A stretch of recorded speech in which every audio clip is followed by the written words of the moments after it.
Mortal Kombat. In a village in Asia, lived a Sub-Zero wielder of ice named Sub-Zero. He and his friends defended their village from bad people, bandits, criminals, prisoners, soldiers, animals, goblins, werewolves, mummies on the loose, serial killers, mutants, like with animals and fish and tree and rocks. They simply used their martial arts and Sub led them with his ice powers, and together they brought down their adversaries and defended their village from undesirables. One day a man came to the village named Scorpion, who had power over fire. He could raise fire with his bare hands and throw it at people he wanted. He alone took down villages, mutants, and anything of which he wanted. So he was very underestimated and a surprise to anyone and all he had slain, so far at least. When Scorpion had arrived to the village, he saw Sub-Zero and his men standing near a tent where Sub-Zero was training his men on how to fight and pull limbs with their great strength, and do locks with their bodies to take the air from their opponents and many other fighting techniques. So Scorpion tried walking past, but one trainer accidentally bumped into him and Scorpion grew mad and punched him in the head and ran away. So they laughed it off and ignored him, Sub-Zero, while the trainee got mad. Scorpion on the other hand walked into a bar and drank heavily and grew hungry and homesick.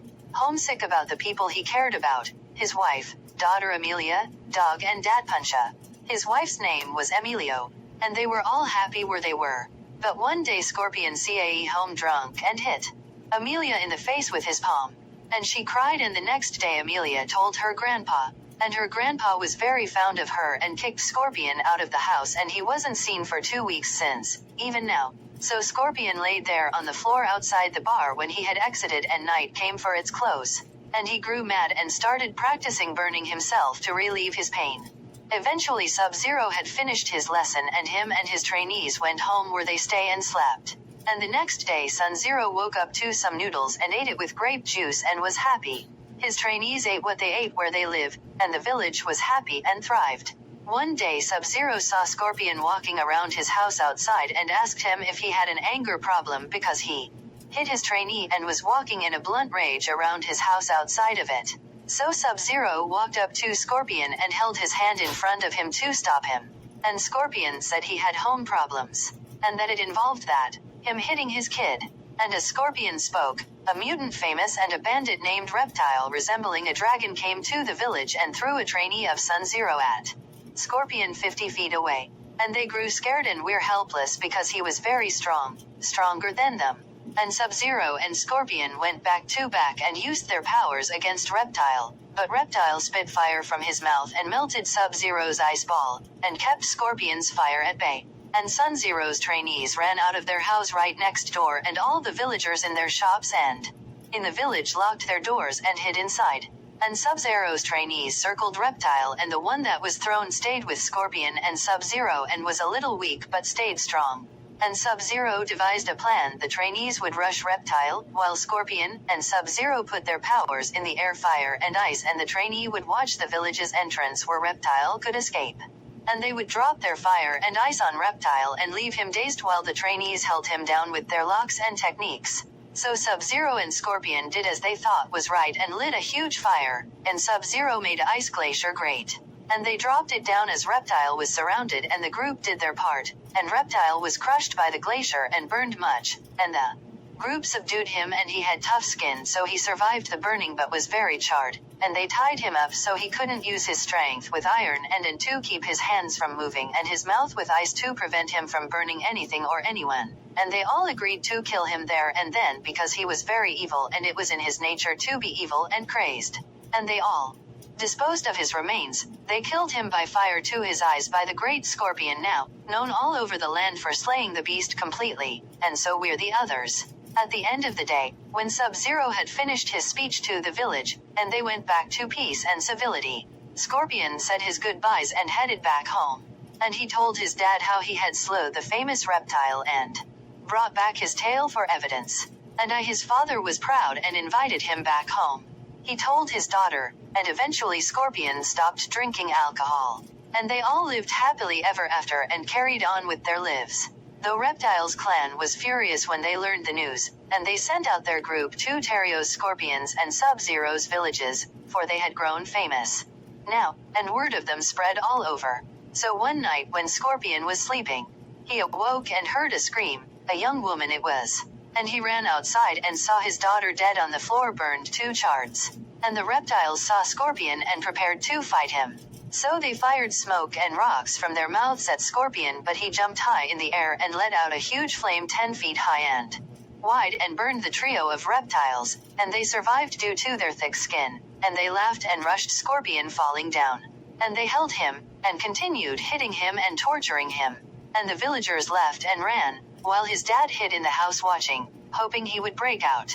So Scorpion grew mad, but he died and his soul left his body, and he was sent to a place called Inferno, where he would rule a pond made of smoke, rocks, and fire, and torment the evil there, resembling a zombie-like man, clad in fire, rocks, and with smoke around him. He was highly esteemed by the dead there, and the gods of the underworld there, and they gave him power to torment the souls of the living and dead on their earth as he pleased. So he went to the reptile that had killed his daughter, and they had killed his dad, wife, and dog, and burned his house down. So Scorpion stayed and became enraged. He only loved his return and retirement from drinking a few months, and now he was back as an avenging spirit to torment the world.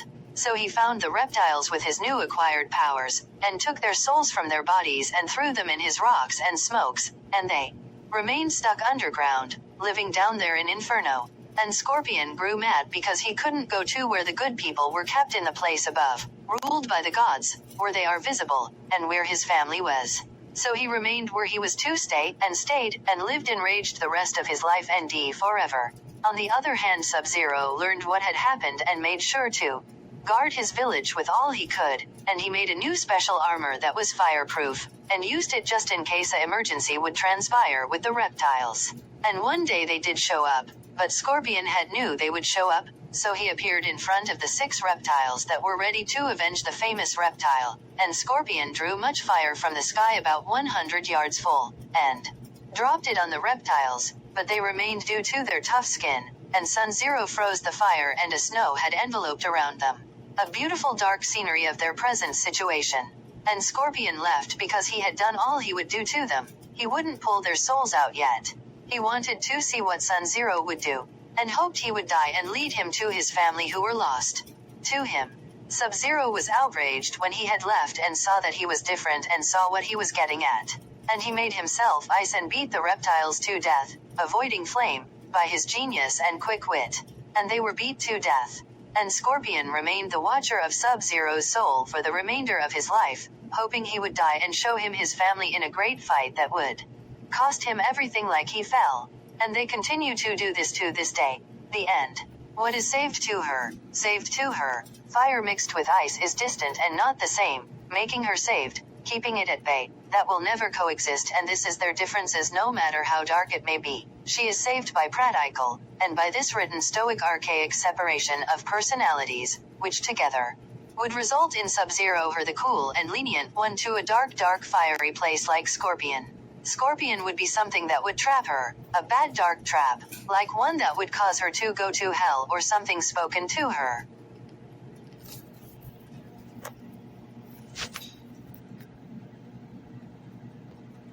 At Chuck E. Cheese, birthdays are newer and better.